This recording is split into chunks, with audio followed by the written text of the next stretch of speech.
All right, we're still in Mark, and I am loving this series through Mark, looking at some passages that some that I haven't even taught before, so it's been exciting to get involved in this. Our oldest is Grant. He is 23 years old. His wife is Michelle. She is, if you're online right now, you can type comments below and say hello to Michelle. She sits on campus here in an undisclosed location, about 6 stories below I know, it's that big of a deal. You remember, it's down from the snackateria that we have down there, and it's around the corner. She's sitting there, and she's typing and interacting with those online. So thank you, Michelle, for doing that, and those of you online, you can give kind of a shout out to Michelle there. Grant has had an eye disease since he was 7, and so he has significantly limited vision, hence the seeing eye dog and or cane assistance. But along with the sadness that it brought the family, it has actually brought some humor as well. But I thought I would be really clever when he'd come around the corner. If you stand still, he won't see you. Which is just, as a dad in the room, you know that is just waiting for humor to happen. So I'll hear him coming, and I'll just stand against the wall, and right when he gets next to me, I grab him and scare him, right? I mean, that's just good, classic, immature humor. I think I only got away with that once because I would be getting, like, I'm kind of giddy, and I'm like, oh, here he comes, and he's walking right next to me, and he gave me a punch in the stomach. And I'm like, Bud, and he goes, I'm blind, I'm not stupid. Ouch. So I didn't do that much anymore. We have a picture of him with his a scooter. He is scooting down, and he's got a cane in front of him. That's one of the funniest pictures. Or he'll jump on the tandem. We've had a tandem for years. He'll jump on the front and say, who wants a ride? And you're like, why not? And so usually it was Emma in the back and screaming, car, car. He's like, which way? And he'd kind of make his way. So there's a great line from Helen Keller. She died in 1968. If you've really read much about her life, I'm not necessarily a lot of what she believed and taught. I just disagree with completely.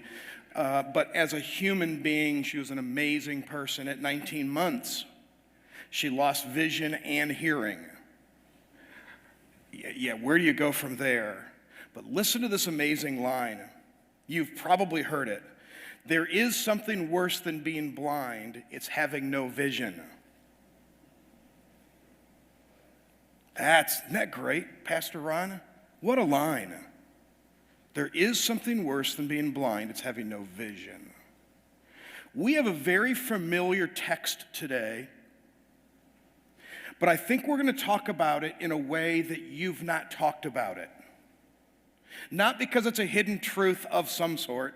It's okay. I'm not doing that to you. When you see this, when you see the progression, and it may take a few minutes as we're walking through this passage, and you're thinking, I'm not really sure how this is or where this is going, watch the vision of what we're going to be talking about with this very, very familiar passage.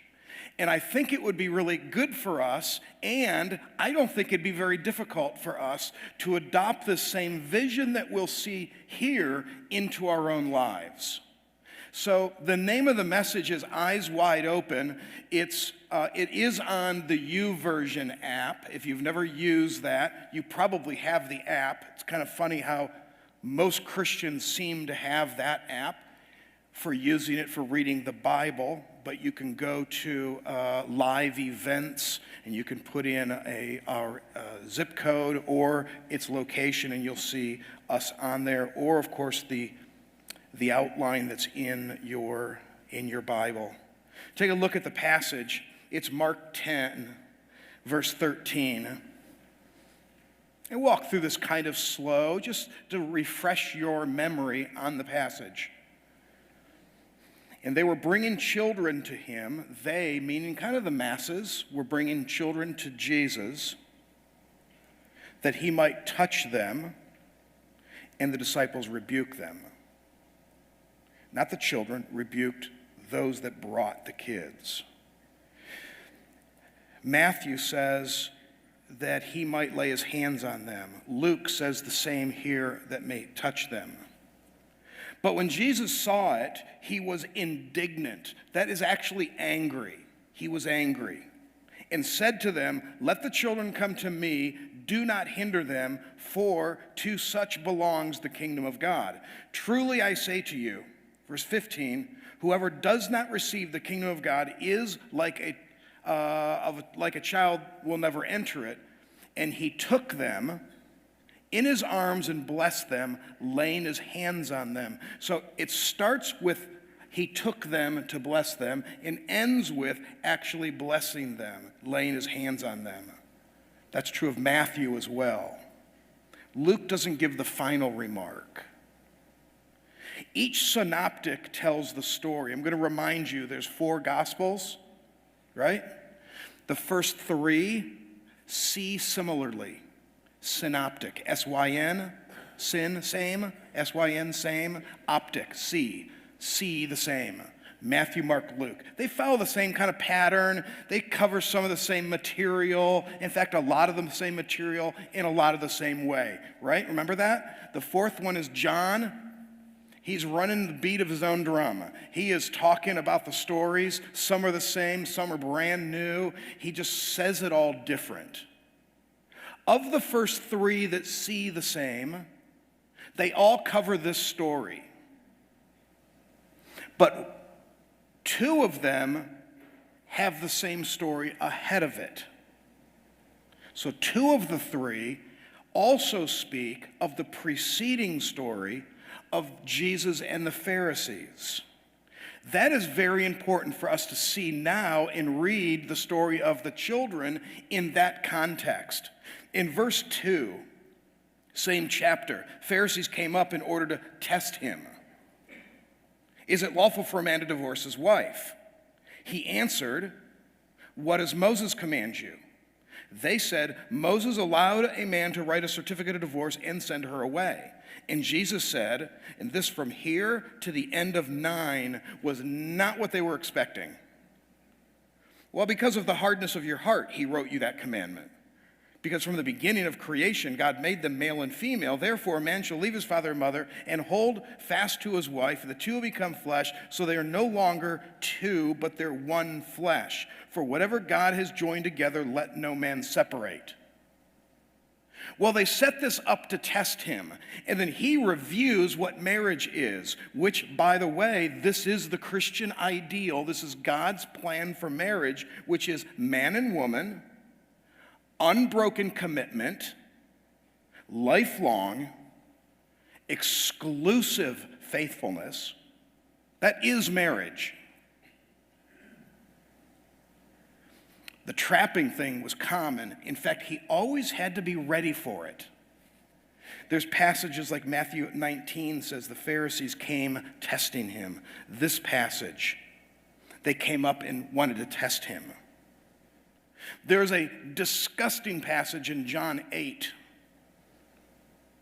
where the religious leaders actually took a woman and set her in the middle of all these guys, religious leaders and Jesus, and said, "Teacher, we found this woman in adultery, in the very act.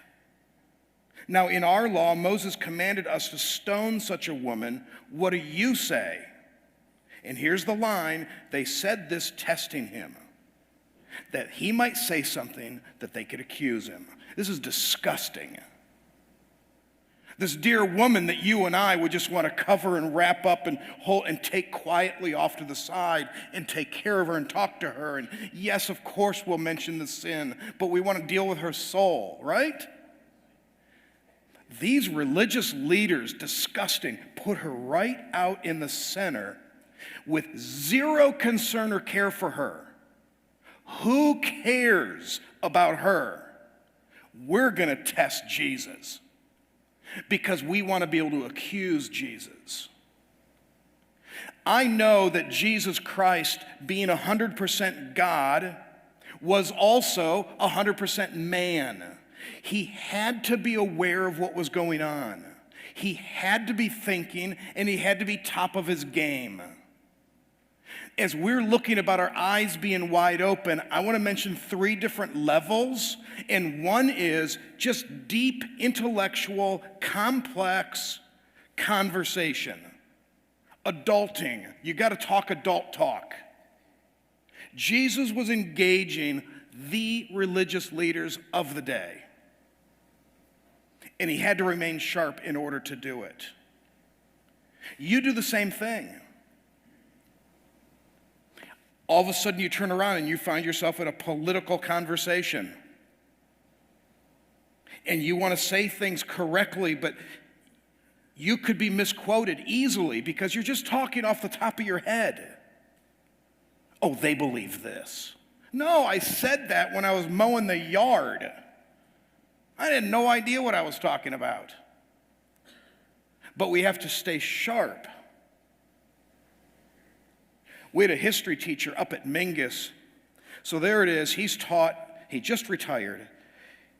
He's taught for 40-some years. He's a great guy, a believer. He's a devout Catholic, loves the Lord. And he said, I came into teaching because I want to teach. I love students. It's the other stuff I don't like. Right, teachers? It's all that other stuff. And especially nowadays, when you've got to fill out all the forms and all the training on everything just want to teach, let me teach. He had a superintendent walk in his room. He didn't set up, into the room, and looked at him, pointed to his desk, and said, okay, the Bible on your desk has to go. And then he looked, and he goes, oh, and your lapel pin needs to come off. Lapel pin was pro-life. I love this teacher. He is so calm. It was so Jesus-like in the moment. He looked over and he goes, okay, the Bible's going to stay. It's history. I teach a history class. Bible stays. And the lapel pin, go on, take it off me. And stared at him. Is that awesome? The superintendent stared for a minute, turned around, walked away, and the teacher wasn't done. Got to the door, the teacher says, I didn't think so. Well, it was not against the law and it was not against policy. 100% it was against neither. That's why he did that. But watch this. That is so critical. You could lose your job in that conversation. And it's true in a workplace or at school or wherever you happen to be. You could lose your job. He's so sharp. But then he's got to turn, and in come the high school kids he's got to teach. Well, that's what Jesus did.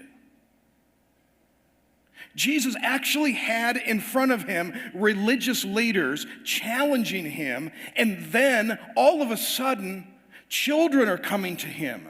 And I'm going to tell you, I will be the first, being in ministry as long as I have, I will be the first one to say to the disciples, nicely done, thank you. Hold them back for a little bit. I'm exhausted. He goes, no, come on. In every picture that shows a straight-faced Jesus, hello, children. No, that's not Jesus. That's creepy is what that is. That's Lurch. You really know who Lurch is? We are so culturally hip. That is really impressive. I'm proud and not proud at the same time. That is awesome. So Jesus didn't do that. I promise you, when you get to heaven, type in that huge machine that I've talked about, because it's going to be there. You just type in Mark 10:13. FF, that's following. And then it'll pop up 15D, not 3D, 4D, it's huge, to watch what he does. He said, guys, no, come on. And then he got down on his knees with a big old smile on his face, and he grabbed him. Buddy, how you doing? That's remarkable. How do you change gears? I was in the hospital in this past fall with a blood infection, and this nurse that every 12 hours that I was in, the nurse shows up and back from time off, and we kind of catch up where we left off. One day the nurse came in, like on my last day or two, came in and leaned against the wall, kind of under the TV-ish, kind of leaned against the wall, and he put his head down, and he goes, "Oh." And I'm like, "Dude, what's up?" He goes, "This is bad. 2 doors down. This gal's 35. She's cancer, and it's done. She's done. And she won't stop crying. She has nobody in her life. And I can't stop her I just sit, and I don't know what to do." So in context of this, how do you go, and if you're in the medical field, how do you go from absolutely a hopeless, heartbreaking case to the next room where you're emptying that urinal container and they're smiling and feeling better, and you're like, "Hey, oh, I'm so thrilled. Do you want some food? Let me help you get some food." And you're doing that in that room. In the other room, you are fighting back tears because this gal has nowhere to go and nothing to do. How do you do that? Well, we do that all the time, and the vision today is I want you to see this. I just want you to see that there is this switch of gears that takes place that is critical for us to accomplish what God wants us to do throughout the day. And so you are literally helping somebody with a life-death case. And you walk into the hallway, and it's a parent of a child, and they're just going home. And so you're thrilled for them. And you're talking to the kid, "You're feeling better?" "I feel great, thank you." And you're hugging them, and you're so excited for them. And as soon as they wheel away, you come into my room, and you lean up against the wall and say, "I have no idea what to do." Do you see the switching of gears? It's the teacher of Mingus with the superintendent. And I'm going to guess that he's still worried about it the rest of the day. Did he poke the bear? So it's not over, right? One of those conversations. I think I did right. I was too strong maybe, but I did it. Now I'm going to go ahead and teach, but I have a feeling I'm going to hear about that. But I have to teach right now. So grateful for that nurse. He loved the Lord and connected his church in his small group. They're actually very close proximity out Goodyear area of all things. We were at T-Bird Sam, the old T-Bird Sam here. So he had connections going, and I think he navigated things really well, but what a challenge that would be. Then it's 13 and 14. You're worn out physically, intellectually drained, and in comes the kids. There's some really exciting things in this passage. He was indignant. He was actually angry that they were holding them back. I paused on that for a while myself, and I wrote on my notes on the text, I said, it's as if children were less important than the Pharisee. That's why he was mad. If I were talking to the kids and blessing them, and I got up, walked away, and the Pharisees walked up, would you hold the Pharisees back? I didn't think so.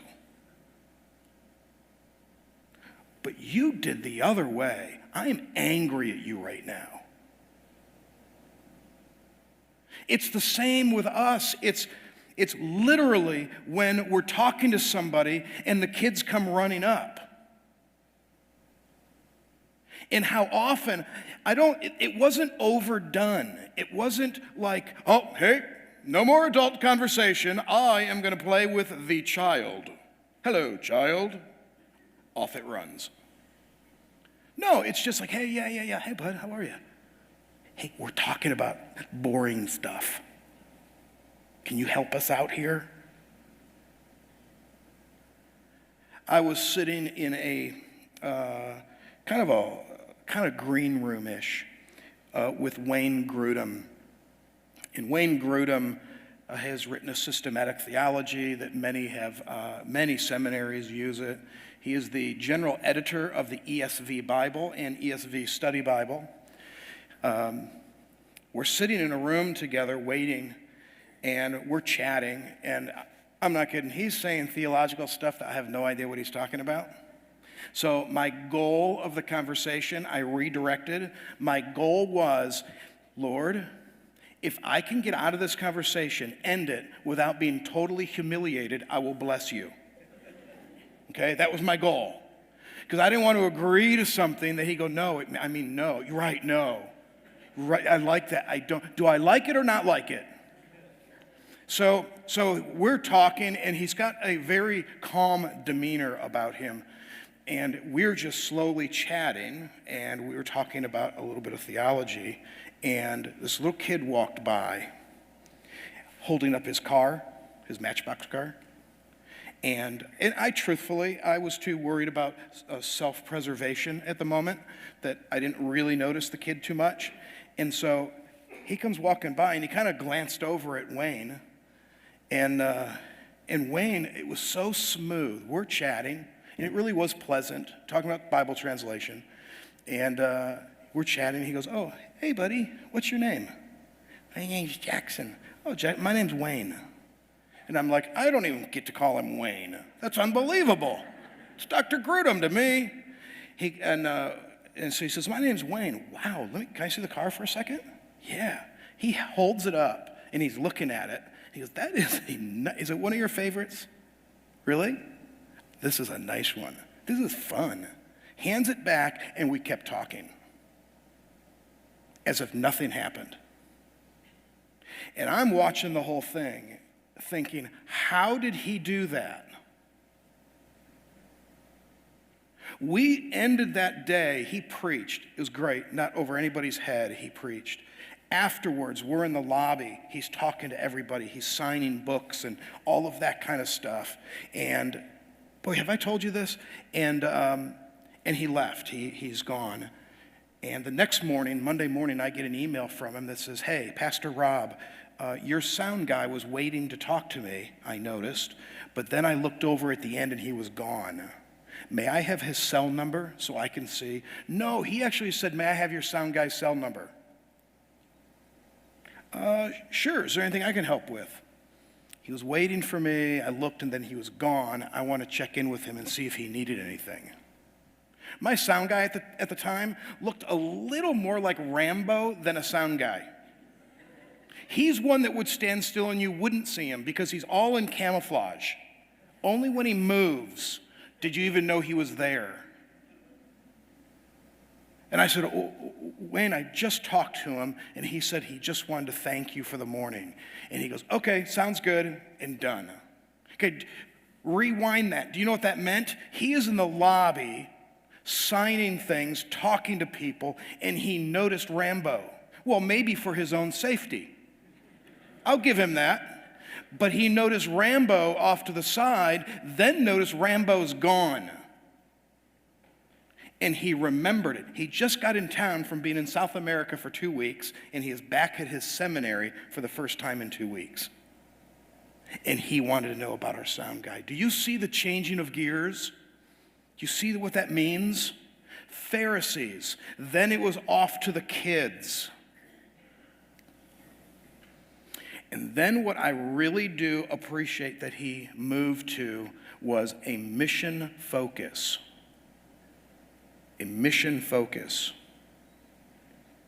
When Jesus saw it, 14, he was angry, said to them, let the children come to me, don't hinder them, for such belongs the kingdom of God. Oh, he's getting close. Truly I say to you, Whoever does not receive the kingdom of God like a child will not enter it. And then he took them in his arms and blessed them, laying his hands on them.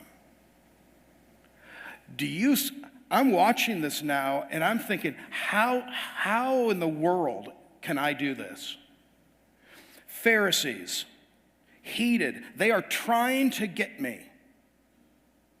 And yet I'm still answering their questions just in ways they didn't expect. He turns from there, kids come in, he changes gears, and he's like, kids. Even angry at the disciples, truthfully. I have a feeling that was one of those things, if you're married, where your spouse, when you're out somewhere, your spouse looks at you. Okay, I'm going to hear about that when I get home.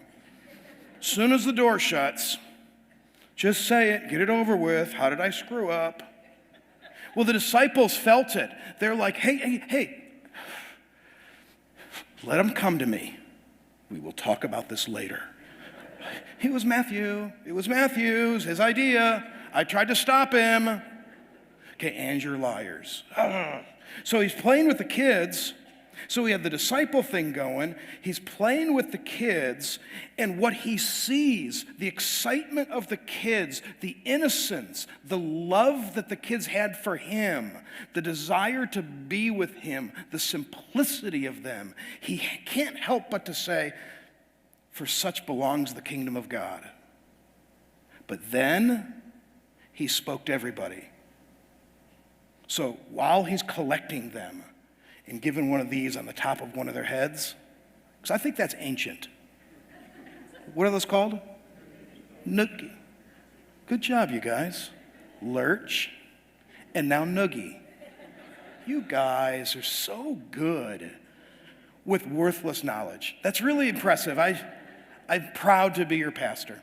So he probably gave him one of those, and then he looks to the crowd and says, truly I say to you, whoever does not receive the kingdom of God like a child shall not enter it.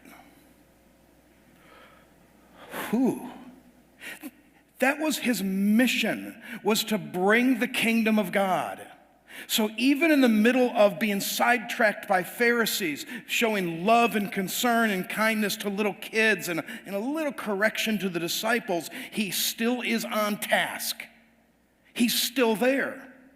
I'm about the kingdom of God. So here we are as a church, and we've got a great children's ministry and youth ministry. We have great adult Bible study classes and events, and we have a missions month going on, that we have exciting things going on. And we cannot forget that the point of all of it is that we portray to other people the kingdom of God. That is our mission. It is so easy for churches today to be about all the good things, and we collected clothing and we collected food and we had a good time and we had a potluck. Man, I love a potluck. And we do all of these things, and we're not seeing anybody come to know Christ. Then we missed it all. We missed everything.